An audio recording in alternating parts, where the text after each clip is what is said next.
Welcome back to Active Ingredients, the leadership series for people who build, scale, and shape the future of life sciences. I'm your host, Tom Dove, founder and CEO of Fraser Dove International. Today's guest is Thomas Jaecklin, a physician-turned-executive who walked a leadership path most people never attempt. He started in pediatric intensive care, became a clinical and research fellow in Toronto, and built high-fidelity medical simulation programs inspired by aviation. From there, he stepped into global medical leadership roles across biotech, pharma, eventually landing in the C-suite. Thomas blends clinical precision and strategic clarity with a deep human approach to leadership, a combination that makes him stand out in an industry full of complexity. This episode is about evolution, when to shift gears, when to step up, and when to let go. We'll explore leadership timing, building teams on belief rather than fear, Gen Z, and how globalization will reshape biotech as we know it. Thomas, welcome to Active Ingredients. Thank you very much. It's great to be here. Thank you for the intro and for having me. I'm really looking forward to today. We've spoken many times. I'm going to let the listeners in. I've had a few times that we've had to bounce this recording, and I am sorry for that, but I'm excited to get into it. As I know in all the conversations that we've had, I've really enjoyed them. I love the way that you think, I love the way that you speak, and I love the way that you bring your experiences to life. So what I do want to do, though, is kick off with the same question that I always ask in Active Ingredients. What do you think are the 3 key ingredients of a successful leader and why? So a successful leader clearly needs to be able to generate trust in the people of his team, of his company, generate trust externally with partners, with funders, obviously with investors and with business partners. So trust is clearly the first ingredient that is an absolute must. A vision is the second one that pops to my mind. You might remember Jeremy Irons' legendary sentence in the margin call in the board meeting, that a leader is there to figure out what the music will play in a day, in a week, and in a month from now. And it's as simple as that. But not only that, I think the third ingredient is clearly the communication of that vision, and to inspire others to join the adventure and join the activity and push towards the same goals. Yeah, because communication of the vision is absolutely clear. And I think that, what's that saying? A vision without execution is madness. So it's like, I think that if you can, as you say, with your 3, that fundamental generating trust, creating a vision, communicating and inspiring others is absolutely fantastic. And interestingly, the last one is a constant loop of communicating, because the vision very often is something that is more fixed, but bringing people on board, bringing always new people on board, and then refocusing the team, refocusing investors, support as well, and refocusing the company towards that vision seems to be critical and needs to be done again and again and again. Yeah, our leadership coach that comes in for our business, she calls it the chief reminding officer. True. Very much like, so. You just got to keep on top of the communication. If you think it's boring, it still might be somebody's first day. So it's like, you've got to be able to, as you say, articulate that vision, but also inspire others. So before we go into your experiences and we go into some of the topics that we wanted to discuss today, I'm keen to understand where it all began. Like, was life sciences always the goal from when you were at school or university? Can you explain a little bit more about that? No, well, this depends very much on personalities. I have a personality where humans were always the center of my attention. and doing good, and eventually once my life is finishing, trying to leave this place, this planet, a better place than what I've found it, than when I came into this place. So doing good for generating human well-being was definitely the driver. Medicine then obviously is a very obvious choice, but I think there are many other directions that I could have taken. Now realizing that medicine is only one aspect of improving people's lives, people's health, and so on.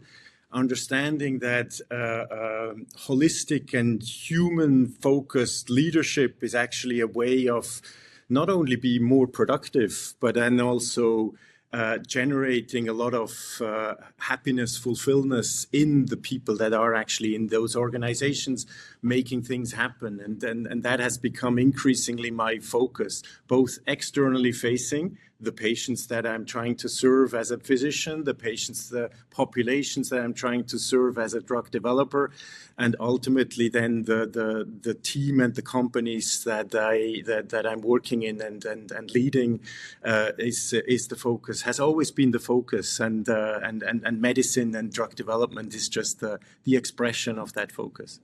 Yeah, love it.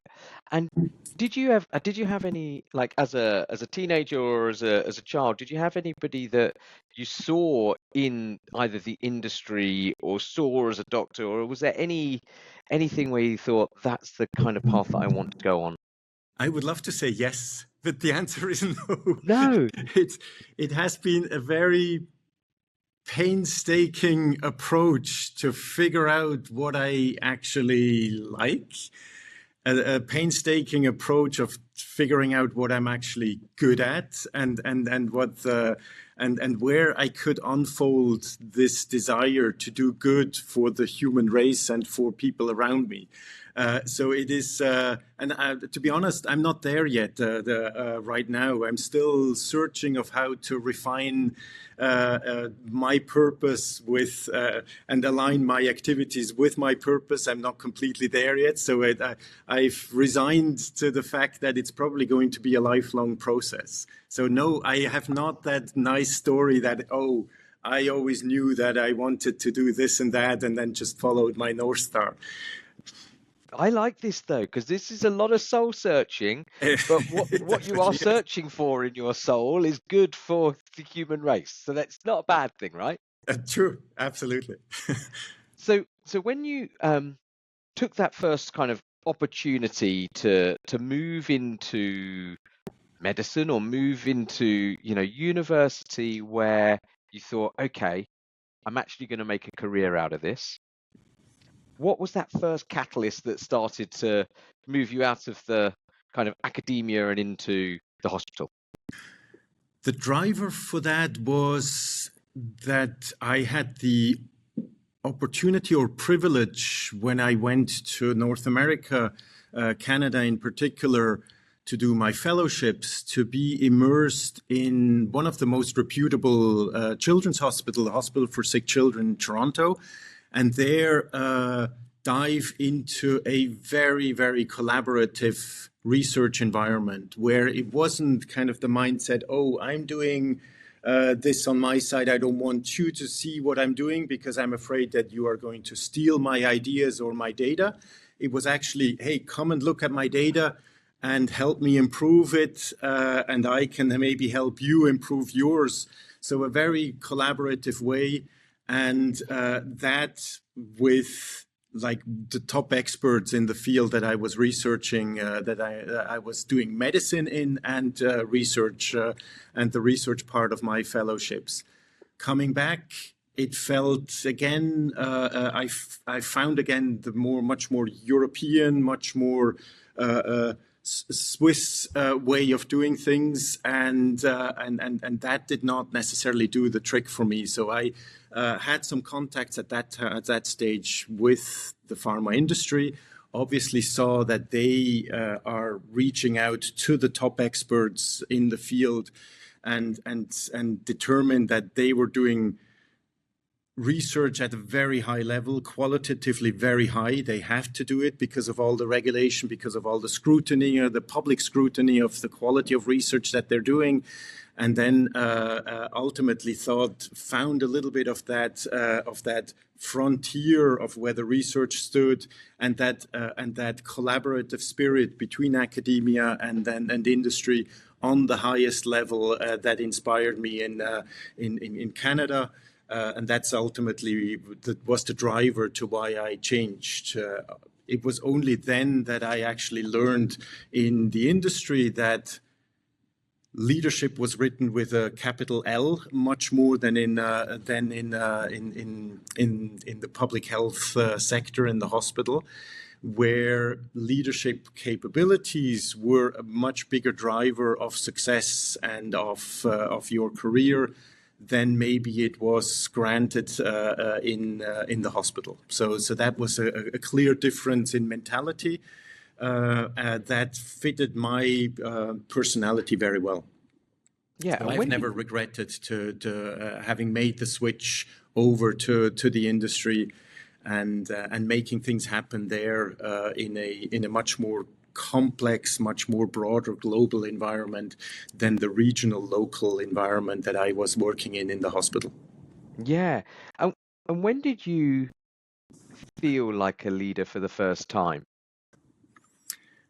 So interestingly, in the beginning, it started very much, I mentioned, I spoke to that vision that I had, and that is probably related to my personality. I'm living always in the future.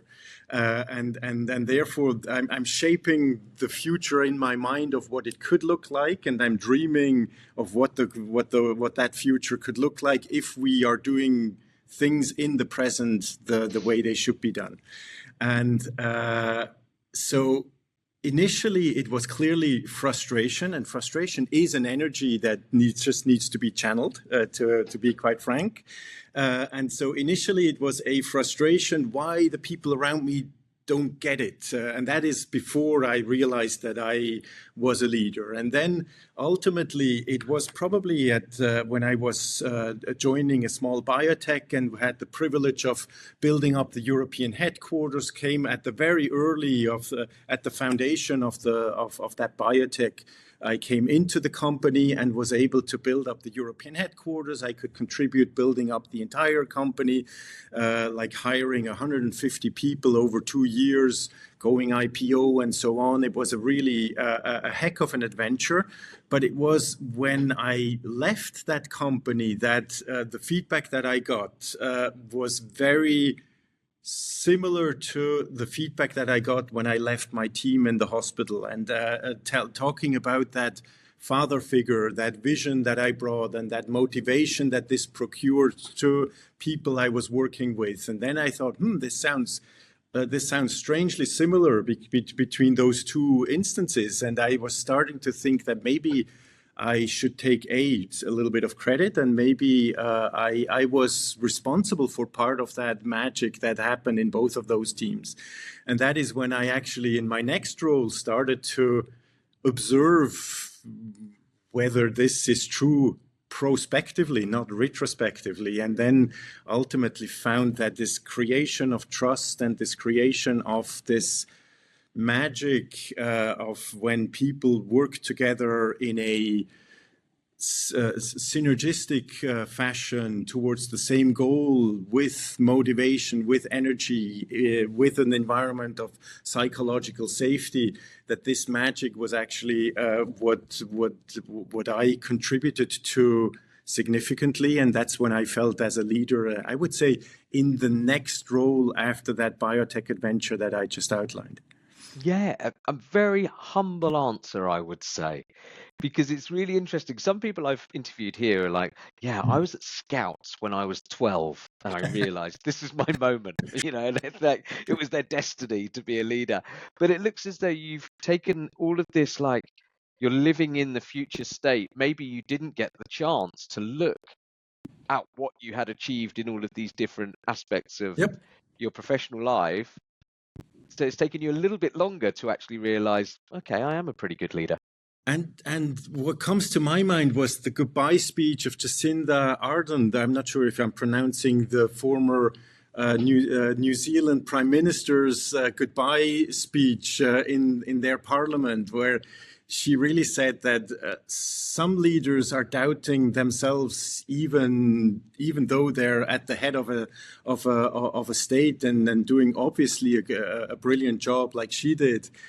So the doubting and the self-doubting can absolutely be part of your personality while being a leader. Just nevertheless, you don't have to be that alpha leader that is. That I don't know, the Jack Welch of the world. Every personality can be a leader if and inspire others and guide others and achieve fantastic things. So I'm a doubting leader. But doubt yourself no more. That's the good thing. Now you're able to look at, you are in that future version of yourself, and you've now got a list of experience of things that you've done, which have been, really well received and good feedback as well. And to be honest, when you ask me for the three active ingredients, I was hesitating along whether it's actually the third ingredient is actually communication or self-awareness. And I think the more you doubt yourself, the more you're actually observing yourself and become self-aware. And that self-awareness of finding your own blind spots and fixing them either by working on yourself or bringing in expertise that you don't have is something that is a close fourth active ingredient, if I may add that. Yeah, I love that. Thank you. So how difficult or how different is it to lead in a hospital and in a business? What have you been able to see? Obviously, you're somebody now that's had that chance to reflect. How does it differ so much? In my experience, and I'm comparing global pharma and biotech companies with a tertiary center in Canada and a tertiary center in Geneva. And my experience is that the complexity is bigger in pharma, I would say, in the drug development sphere, because you have so many different mindsets that need to come together to make a full puzzle. You have commercial mindset, market access mindset, investor mindset that is yet again completely different compared to the scientists, the regulatory specialists, the safety experts are yet again a completely different personality, and understanding how each and every member of the team ticks, how each and every piece of that puzzle fits together, in my opinion, is a much more complex undertaking than in a hospital where it is a much more homogeneous type of personality between nurses, physiotherapists, medics, and radiologists, and etc. So a much more heterogeneous way of working, and much more leadership or empathy, understanding of the other that is needed to bring that complex puzzle together. Yeah. And were there key moments when you realized that actually leadership is more important than the subject matter expertise? Interestingly, yes, but in both the hospital and the industry. In the hospital, it was actually, and we've talked about this during our previous conversations. It was at my leadership training at business school that I actually learned almost more about medicine and leading a medical team than I did at med school, to be honest. Let me explain. if you've ever done one of those leadership courses at business school, you probably know those exercises out in the woods with a camera somewhere filming you, where you have challenges to either, I don't know, cross a small river with the tools that you were given, and then seeing and having coaching of the mess that we were making initially, and trying to improve at the next exercise where you had to, I don't know, come out of a spider web in the middle of a dark room without. I'm making some things up, but you get the message. Yep. Was actually very telling to me how to lead a resuscitation attempt in the ICU where I used to work, and their understanding of the leadership dynamic, of the need for clarity, the need for accountability, the need for inclusiveness, the need for listening to every voice, was extremely eye-opening. You mentioned in the intro that I did some simulation training at the hospital. Very similar, a high fidelity mannequin that simulates a cardiac arrest, and then the team is filmed of how the resuscitation goes. And very often it is actually the cleaning staff that is present there as well, because obviously there is a lot of mess. Very often it was the cleaning staff or an assistant nurse that had the key to the problem that we needed to solve, or there was a complication, and then ultimately it was simply a cable that was disconnected. We didn't have all the information. And if there is a speak-up environment in that high-stakes, high-stress situation where even the assistant nurse dares to speak up to the registrar or the physician in chief that was leading the resuscitation, that is when you get innovation. That is when you solve problems effectively, because you need everybody, you need every level of the organization, you need every brain in order to be effective. And if you have that psychological safety and that team dynamic, you create yourself an innovation powerhouse, you create yourself an early warning detection system within your team, and that comes all for free, so to speak. You don't need to buy additional expertise, it's all in your team. You just need to listen to the team members and value them and create the safety for them to speak up, the safety for them to experiment, and so on. Yeah, and also I know you spoke then about being in a training scenario there, but also you're not a lot of the times, and the pressure's on, and it's real life. It's, that there is even an increased amount of pressure happening from a pediatric hospital standpoint. So what did you also learn when you were able to take some of that and then see it in the biotech world? So the last few sentences obviously related more than to the biotech or pharma world. If you're an autocratic leader, people don't speak up, and if not speaking up also means that issues are not brought up when the fix is still very simple and very easy and quick. So that is what I meant with the early warning system. Yeah. Innovation, I would say, has a hard time existing in an environment where people are not allowed to experiment, are not allowed to fail, are reprimanded if they fail, are reprimanded if they voice an opinion, a diverging opinion. And so that's what I meant with an innovation powerhouse and an early warning system. If you create that trust, team and team spirit and speak up culture with through psychological safety. Lovely, love it. Now let's talk about moving more into the kind of corporate world. And we spoke about sometimes there being almost like an expiry date of leadership within a certain business as it goes through different phases of growth, or different phases of, where they are as a business. Phase 1, phase 2, commercialization. How do you know when you've either outgrown a role or when a company has outgrown you. Should we talk about that a little bit more?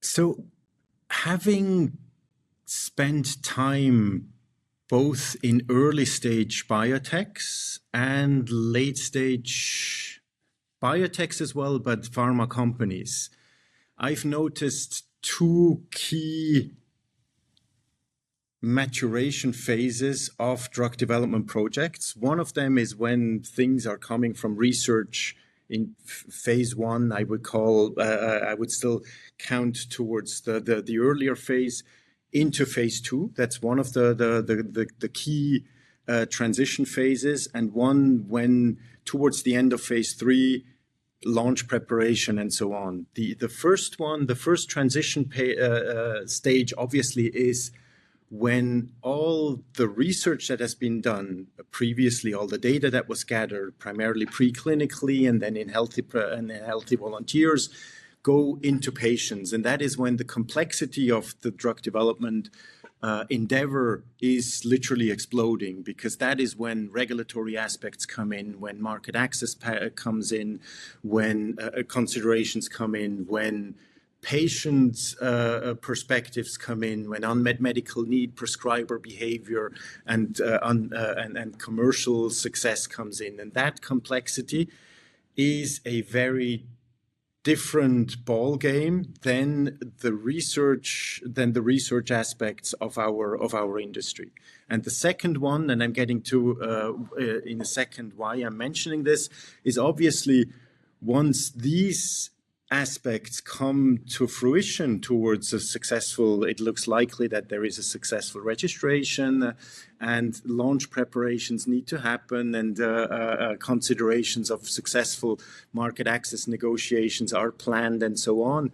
That is when this completely different mindset needs to kick in of commercialization of a drug, of generating data, and I'm talking about medical affairs here, to optimize sales of a pharmaceutical product or compound.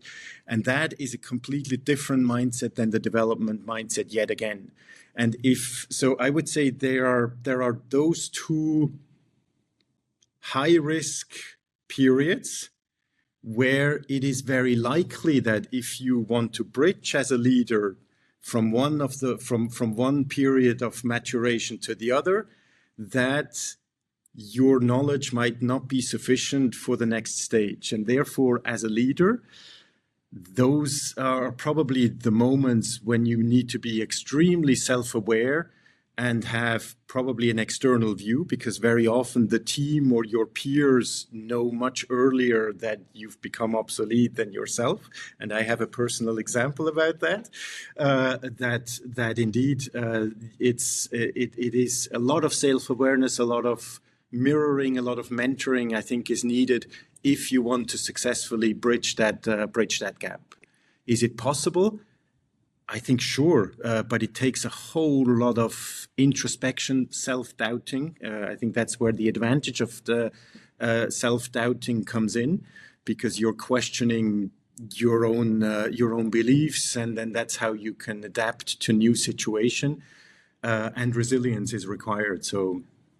Yeah, so it's hard for those leaders to step back at those complex inflection points, though, if they don't have mentors around them or self-awareness, as you say, and then they're probably riddled with self-doubt as well at the same time.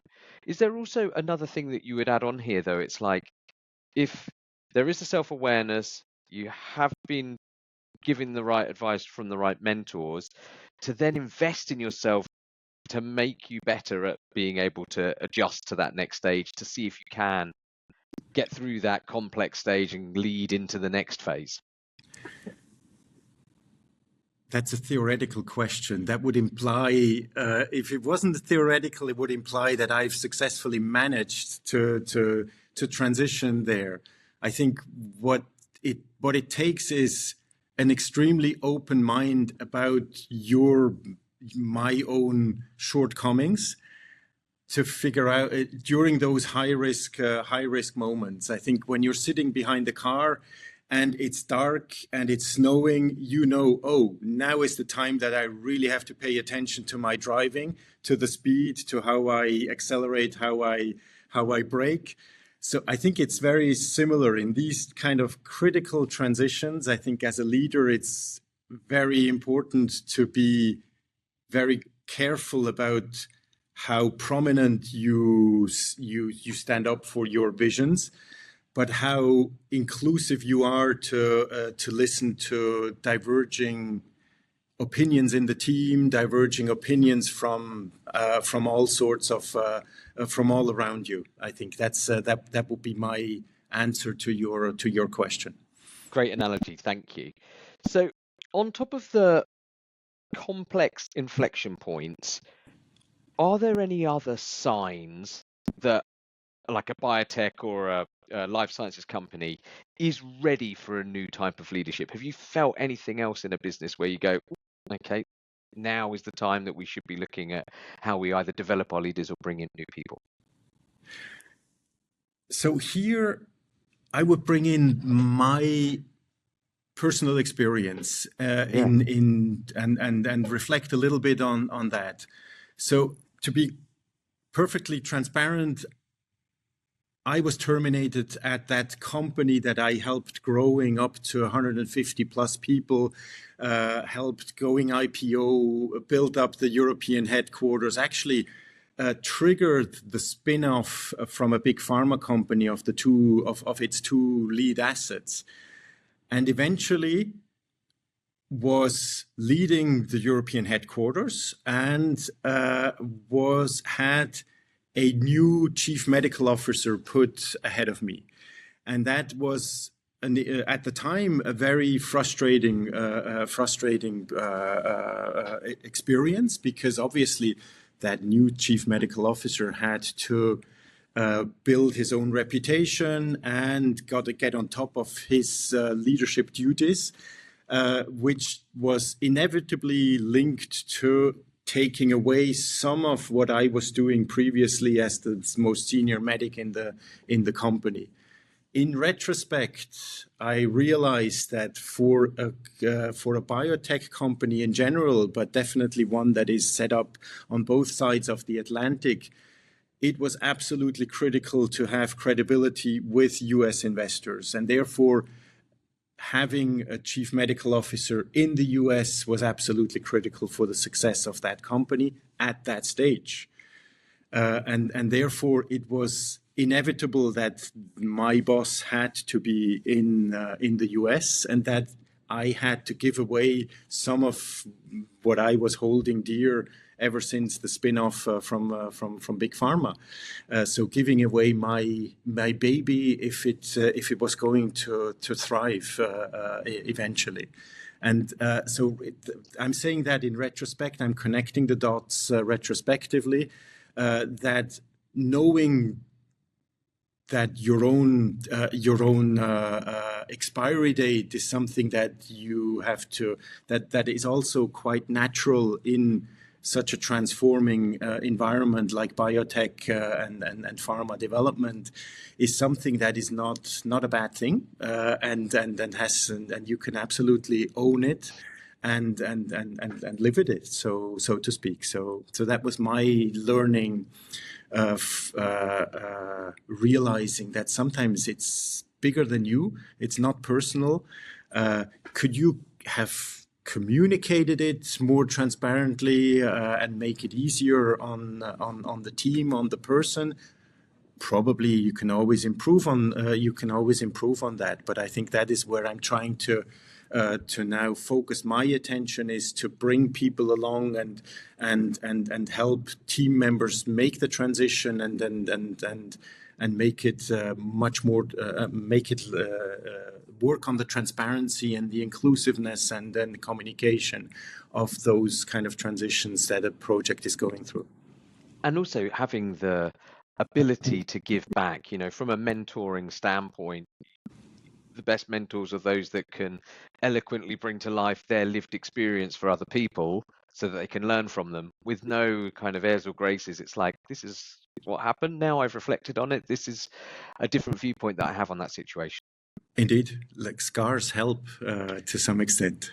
Yeah, not at the time, but definitely Right. once you get the time with a bit of self-awareness to look back. Yeah. But you're obviously somebody that has a really good understanding, retrospectively of what's worked well, what maybe hasn't worked so well, what you would improve for next time.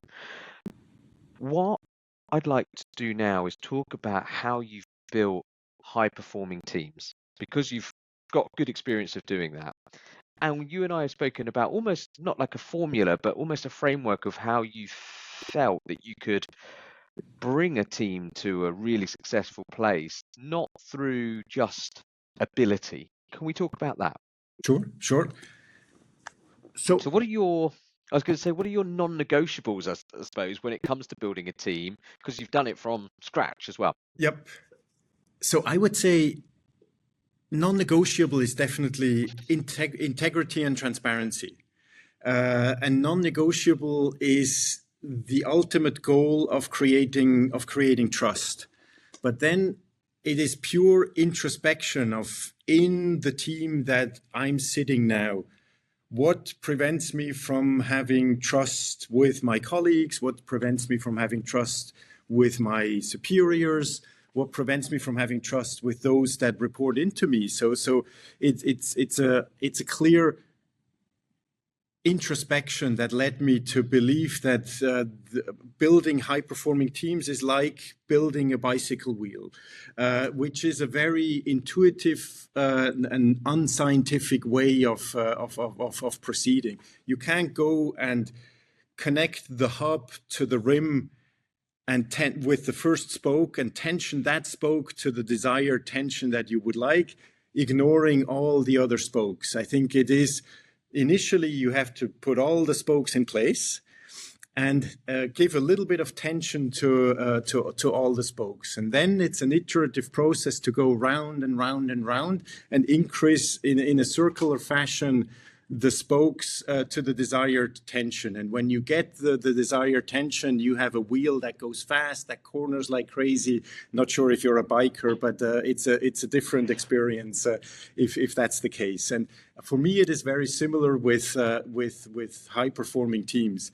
Building high-performing teams. I think there are so many ingredients that you can read in textbooks, and then transparency, psychological safety, respect, obviously, understanding the other, understanding what their development goals is, understanding the family situation of your team members, considering them as human beings, are all initially. I tried in preparation of this podcast. I was trying to rank them and explain how they are intertwined with each other. But I think it's an all of the above at the same time, in an iterative process of just working with humans, listening to humans, listening to the expertise that you've just purchased, so to speak, on the job market, and taking every voice into account, allowing, but also then showing vulnerability, openness for criticism, because that generates psychological safety, that generates speak-up culture.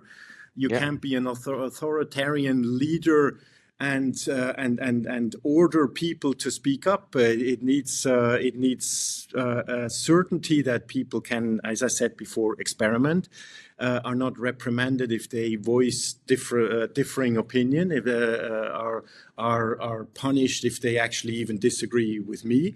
That is not creating psychological safety. So I think it is an all of the above approach. And ultimately, what I sometimes hear is, oh, you need to motivate people. I think motivation is an outcome, is not an input. And respect is an outcome and is not an input. And it comes from, both of them come through an inspiring vision, and then this whole bicycle wheel of respect and psychological safety and integrity and so on.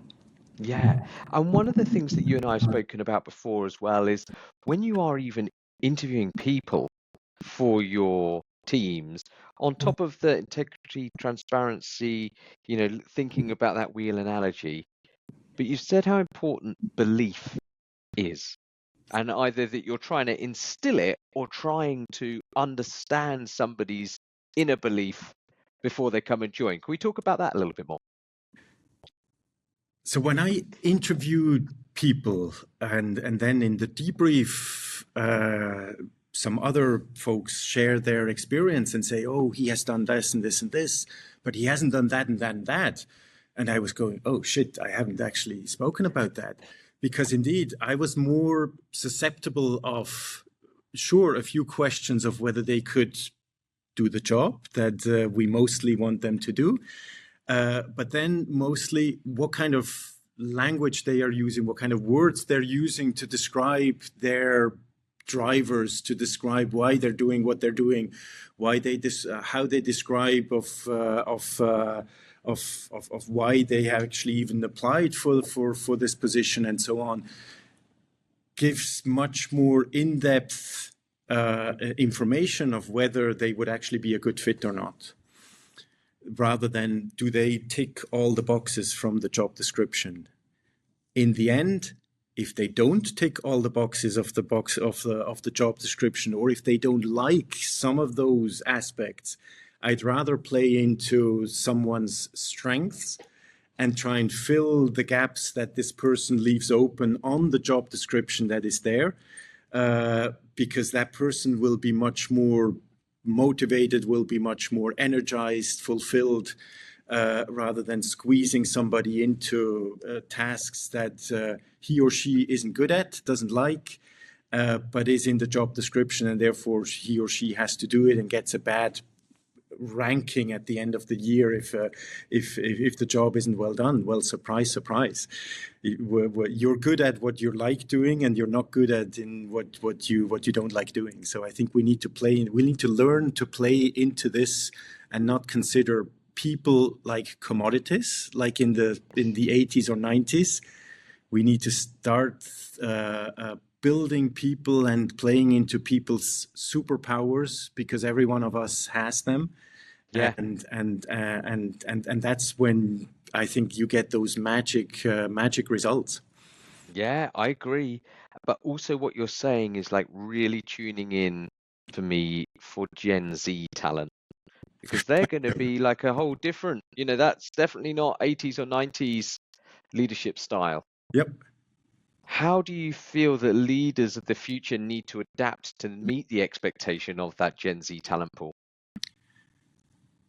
So again, not an expert. Ask my kids, but Yeah.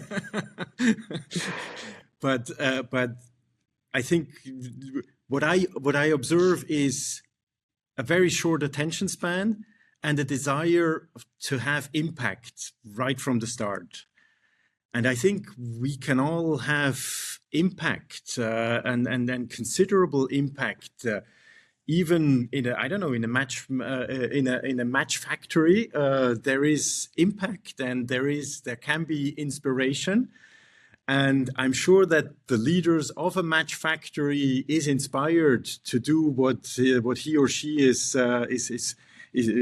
producing in his factory. But I think to transmit that inspiration and that bigger picture, I've noticed for myself, I always needed it, and I always sought out leaders that gave me that inspiration, that connection of my work in my little corner to the bigger purpose, to the bigger to the bigger objective.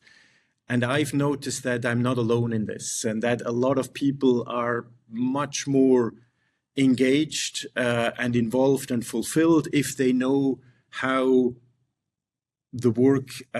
how their work impacts patients who are suffering from a certain disease, or in the case of drug development. So that inspiration, I think, is absolutely key. But then also it's the consideration of people as commodity that are hired and fired, I think, is a thing of the past, and we will get there. We have to get there in the next 10, 15 years again. Otherwise, we have a massive health problem of employees and a massive, I would say, productivity issue in companies. I have no doubt, because the Gen Z, they have less loyalty to new employers, and guess what? I don't think it's their fault at all. I think it's the way we are treating. Seeing it from both sides. Exactly. Yeah, I think and that needs to change if we want to have a productive Gen Z workforce in the future. yeah, and it's interesting because the future of biotech will be Gen Z. That's absolutely for sure. But also when you've got other factors like the pricing pressure shift, or also what is happening out in China, there is going to be some dynamics at play in the industry that the biotech, biotech industry might just be walking into slowly without understanding what the impact is actually going to be. Yep. I mean, China is definitely a